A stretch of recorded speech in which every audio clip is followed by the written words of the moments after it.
পরিশ্রম করতে হবে, পরিশ্রমের কোনো বিকল্প নেই। There is no alternative way to struggle.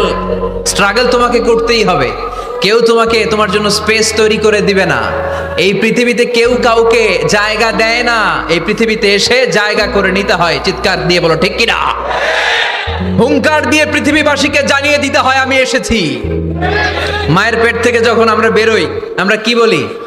Wow wow বলে নিজের অস্তিত্বের জানান দেই যে আমি এসেছি, এই পৃথিবীতে আমি জায়গা করে নিতে এসেছি। Life is not a bed of roses. এই পৃথিবী ফুলের বিছানো সজ্জা নয়। এখানে কষ্ট করতে হবে, পরিশ্রম করতে হবে, ঘাম ঝরাতে হবে।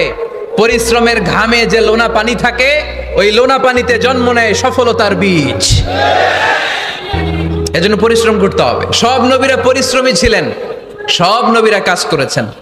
সূরা জুমার এই 10 নম্বর আয়াতে আল্লাহ তাআলা আমাদেরকে মোটিভেট করে শিখাতে চেয়েছেন